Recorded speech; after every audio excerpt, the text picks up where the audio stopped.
Assalamu alaikum wa rahmatullahi wa barakatuh. Inshallah, I want to share with you some tips as we are spending more time at home. Things to do, inshallah subhanahu wa ta'ala, on daily basis as a Muslim. So the first thing, inshallah subhanahu wa ta'ala, to do is to, of course, you do your salah on time.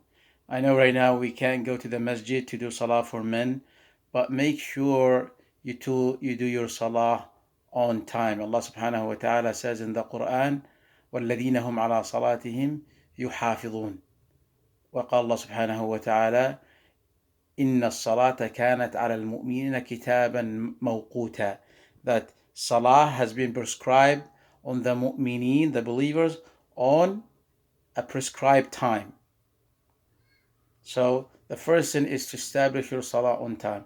When Nabi sallallahu alaihi wasallam says, I know we can't right now make salah in jama'ah in the masjid, but you can make it at home or with your family, with your wife, with the kids. And also you can do it at work, for Dhuhr and Asr and Maghrib and so on. But you gotta do your best to do Salat al-Jama'ah. The Prophet ﷺ said, whoever prayed Jama'ah, Isha in Jama'ah, then as if he had stood half of the night in Qiyam. And whoever does Jama'ah of al-Fajr, Salat al-Jama'ah al-Fajr in a Jama'ah, as if he had stood the entire night in Qiyam. So you can beat that.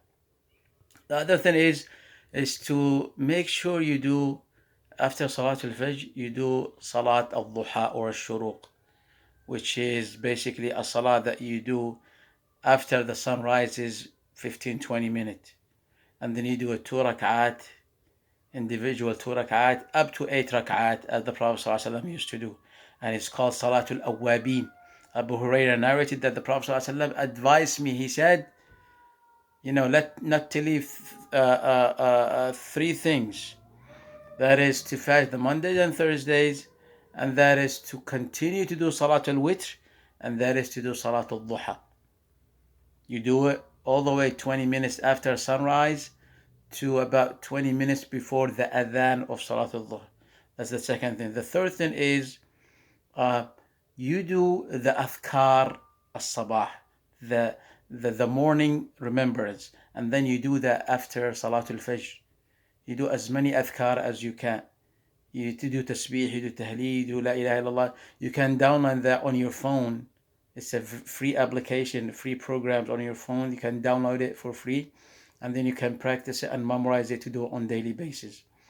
The other thing is, again, to try your best to do Salat al-Dhuhr and al-Asr and al-Maghrib and al-Isha in Jama'ah, to get the reward from Allah subhanahu wa ta'ala.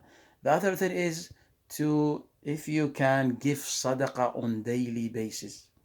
Give sadaqah as much as you can, even if it's $1, even if it's a 50 cent. If you find a deserving person, give them that sadaqah. Give them a gift. Send it somewhere. Make sure you spend something for the sake of Allah Azza wa Jal. The Malaika, the Prophet ﷺ said, there is no day, like each day there are two angels descends from heaven. One makes a dua, they both make a dua. One says, "Oh Allah, a'ti munfiqan khalafa." Oh Allah, give those who spend for the sake of you recompense. Give him something better. And the other angel makes a dua against the others. The angel says, "Oh Allah, give those who withhold, they do not spend money, give them talaf, mean destroy their wealth," and so on and so forth. So you spend as much as you can. The other thing I think is, the fourth thing is to make sure you exercise for at least 20 minutes, half an hour a day. Do any exercise. Do something.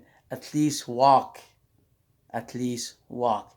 Al-aql al-salim fil jism al-salim, they say. A sound mind or brain is in a healthy body as well. The other thing comes back to when the night comes before Maghrib, do Adhkar al-Masa. Remember to do the Adhkar al-Masa. Do something for the daily remembrance, the evening remembrance.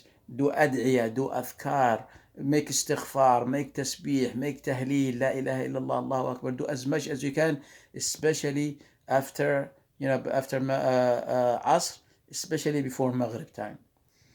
Then after that, you do your best also to read Quran. Make sure you read Quran on daily basis. You have to read Quran on daily basis as much as you can. You cannot tell me that you don't have 5 minutes of your 24 hours each day. You don't have 5 minutes to read Quran, at least 5 minutes, 10 minutes, half an hour. Read 2, 3, 5 pages of the Quran.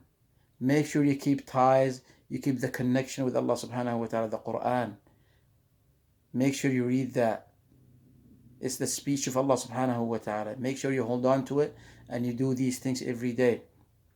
Another thing, number 5 or 6, make sure you get together with your kids, with your family, the wife, the husband, the family. And when you are at home now, you spend more time at home.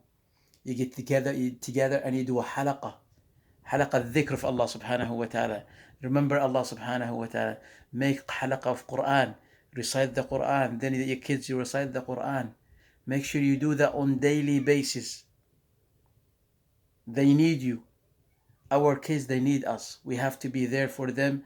And the least thing, if you want that nice tarbiyah, that good tarbiyah, the Islamic tarbiyah, the Islamic akhlaq, the Islamic manners, we need the Quran in our lives, and we have to teach it to our kids, and we have to show it, on our daily basis when we interact with them and others. And then, of course, there are so many other things that you can do. I don't want to make this too long, but make sure you try to do these things on daily basis. Make it a daily routine that you have to do to get closer to Allah subhanahu wa ta'ala. And to stay away from, don't spend too much TV or on video games or watching movies and so many nonsense things. Keep ties with Allah subhanahu wa ta'ala. Make sure that our kids stay away from these things. Give them a certain time, during the day and the night to, watch beneficial TV, play video games and so on. Like half an hour during the day and half an hour later on.